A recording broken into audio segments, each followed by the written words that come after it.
When you go to bed at night, what do you dream about? Who do you dream about signing with the Carolina Panthers this offseason? That's what we're going to break down on this edition of Panthers Today by Chat Sports. The dream free agent targets at the top positions of need for Carolina. Before we dive into it, though, make sure you go down below and hit that subscribe button because we're covering your Carolina Panthers like nobody else on YouTube. If you want free daily Panthers content on your YouTube feed all offseason long, it's one thing to do. Just go down below, hit that subscribe button, and join the over 2,000 Panthers fans who have already subscribed.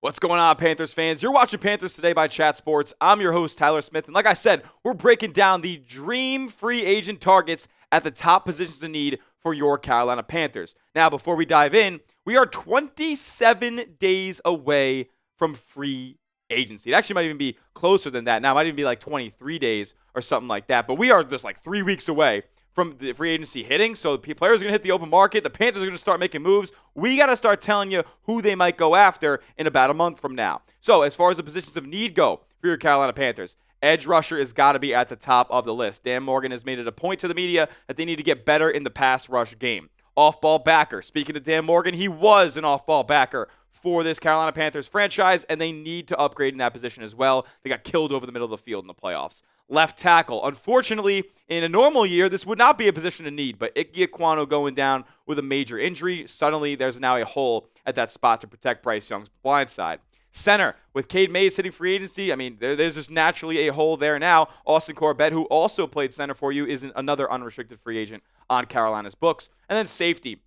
Nick Scott is a free agent, and regardless of if you bring him back, I think the Panthers want to get an upgrade at that safety spot opposite Trayvon Moehrig. So let's dive into it, man. The edge rusher class, it's got some blue chippers. We're going to go position by position. So edge rusher, linebacker, left tackle, center, and safety. And look, pass rusher might be the most star-studded group in this entire free agency class. When you think about Trey Hendrickson, who's been trying to get it out of Cincinnati for the past 3 years, it seems like, or he's just been trying to get paid and really hasn't been to his liking. Jalen Phillips, who just went to the Philadelphia Eagles last season, balled out. He's got some injury issues, though, in the past. Khalil Mack, kind of getting up there in age, but still pretty productive for the LA Chargers. His teammate, Odafe Oweh, is also a free agent this offseason, so I would assume the Chargers try to bring at least one of those two guys back. Joey Bosa, the Buffalo Bills, is a free agent out there, along with Boye Mafe, Super Bowl champion of the Seattle Seahawks. Draymond Jones, former Seattle Seahawk, but now with the Baltimore Ravens. Malcolm Kuntz of the Las Vegas Raiders. Joseph Asai of the Cincinnati Bengals. And Arnold Abidike of the Atlanta Falcons there. I butchered Arnold's name. I apologize to him. But he's not my dream free agent target. My dream free agent target at the edge spot is Trey Hendrickson, guys. I know he's 31 years old. He's getting up there in age. But what this Panthers defensive line needs, it's just more veteran leadership. And look, for a 2-year, $50 million deal, it's not going to set you back too much. That's what SpotRack has him projected out as. And when you get a guy who can put up 17 sacks in a season, you take that every single day of the week. And the reason he's maybe not going to get as big of a payday as he would have if he hit free agency last year or the season prior is just because of the time that he missed in 2025. He was hampered by injuries, limited to just 7 games. But Trey Hendrickson has been a very durable player throughout his career opposite that. 17.5 sacks in back-to-back seasons in 2023 and 2024. He's a blue-chip guy. He's going to be the top wanted. He's going to be the top targeted free agent edge rusher in the market this year. So the Panthers are going to have some stiff competition. And if they're not able to sign Trey Hendrickson, I would go after a guy like Joey Bosa personally.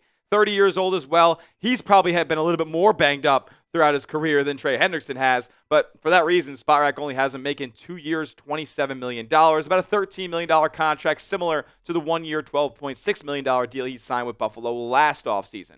But from my point of view, I would only bring Joey Bosa in on a similar deal to what he signed with the Bills. A 1-year, $13 million deal as opposed to 2. And just when you consider the time that he misses. And honestly, when he was playing toward the end of last season with Buffalo, his production dropped off a cliff. Most of those 5 sacks that he had came early on in the season. But if there's one thing we know about Joey Bosa is he makes splash plays. He led the league in forced fumbles last year with 5. He had 16 QB hits, but the sack numbers, they just weren't there. And Joey Bosa also wasn't a great run defender either. Regardless, Dan Morgan just needs to make a major upgrade at this position. You can't depend on Prince Umanmielen and Nick Scorton to just carry the entire load. Those guys are going to be great starters eventually, maybe even Pro Bowl All-Pro talents, especially in Scorton's case. But you're going to need just more guaranteed production at that position rather than just waiting on upside for those two guys, because the Panthers are in win now mode. They just made the playoffs, and the only way that you win those playoff games is if you can get to the quarterback. So go out there and get one of these veteran guys to shore up that pass rush group. Now, as far as inside linebacker goes, here are the top free agents at that spot. And look, inside linebacker rivals edge rusher, in my opinion, as the top position of need on this Panthers defense. You got Devin Lloyd, you got Devin Bush, Nakobe Dean's the guy who's taking a little bit to get in that star level of talent, but he is at that point now. And then Leo Chenal is kind of more of a budget beast if you compare him up to the contracts that maybe Devin Lloyd might be signing. But I don't care what Devin Lloyd commands at free agency, all right? That's my dream free agent target of any position. Linebacker does not matter. Like, this guy flies around the football field, guys. He can not only make plays in the run game, but he's also one of the best coverage linebackers in all of football as well. 27 years old, at the peak of his powers. I mean, the guy had 5 interceptions in 2025, an 81 coverage grade at the linebacker spot. He's always in the right place at the right time. He even took back a 99-yard pick six from Patrick Mahomes early on in the season. A tackling machine, a coverage machine. He has no holes in his game. Dan Morgan, go out there and sign the man. The biggest investments this offseason for the Carolina Panthers have to be at edge and linebacker. Your defense gets taken to a whole new level. We saw Ejiro Evero take the 32nd ranked defense all the way to top half of the league in 2025. You go out there and get some legitimate blue chip talent, guys who have done it at this level before, and you could be looking at a top 10 defense for 2026. Now, let's drift to the offense a little bit and go towards the left tackle spot. Now, I didn't want to just put up left tackles on our free agent list here because, look, in the position the Panthers are in with Ike Ekwonu's injury and Taylor Moton's age, like, you may want one of these guys to be able to play both tackle spots here. So Rasheed Walker, Cam Robinson, Spencer Buford, and Justin Skule are all of the left tackles that are at the top of the list, but it's a pretty big fall off there after Cam Robinson. In terms of the right tackle spot, Braden Smith and Jonah Williams and Jermaine Illuminor are all going to probably command decent-sized paychecks this offseason, and then Trey Pipkins there could be a mid-level option at that right tackle spot. But my dream tackle free agent here, it just makes too much sense for Cam Robinson to come over to the Carolina Panthers. Spotrac has him projected out right now as a 1-year, $13 million deal. And for the time being, with Ike Ekwonu on the shelf, this is the perfect stopgap option. 30 years old, still going to get a decent payday, 6'6", 335 pounds. The guy just moves people. And he's also one of the better pass blocking left tackles in this league. If you want to take a look at his career grades as far as as PFF goes, I know it's not the Bible, but look, man, the guy's in the green every single season when it comes to pass blocking. He's been an above-average tackle in that regard his entire career. Look, he's not the best run blocker overall, but look, what do we need in this kind of gap year of Ike Ekwonu? We need a guy who's going to protect Bryce Young and make life easier for him back there. Cam Robinson can do just that. But I also think Panthers maybe pass on the higher end free agent tackles, and then go after a tackle on day 2 of the draft. Somebody who can not only fill the gap for Ekwonu this year, but also eventually take over at that right tackle spot for Taylor Moton. Let's stay on the offensive line, though. Let's go to center real quick with the top center free agent targets, and our guy Cade Mays right there smack in the middle of them. You got Tyler Linderbaum, who's going to command a big-time paycheck. Maybe he's a New York Giant. Connor McGovern, we'll see if the Bills decide to bring him back. He's going to be in line for a big-time payday. Ethan Posick, he's another guy who's been in the league a while and has become a very solid starter as his career has gone on. And then Sean Ryan of the Green Bay Packers, we'll see if he ends up hitting the open market or Green Bay brings him back. But honestly, speaking of bringing guys back, like I think we should just re-sign Cade Mays. I don't think we have to make a crazy investment at close to $20 million for Tyler Linderbaum. I don't think you got to go into the $15, $16 million range for Connor McGovern. I'm going to go out there and sign Cade Mays, a guy who was developed by this Carolina Panthers team and put up pretty solid numbers as a starter. 0 sacks allowed, only 2 penalties, and 726 snaps. Very, very good there. And I'm going to give him the 2 years and $13 million a season that he commands at this point. And the reason he's not going to get a longer-term deal here is only because he's really only had, 1 year of solid production so far. He only allowed 3 QB hits, 11 pressures. He was really, really good for this Panthers team, and I want to continue to see him develop and get even better than he was in 2025. So as far as safety goes now, because I'm bringing back Cade Mays at center. That's my dream free agent target there.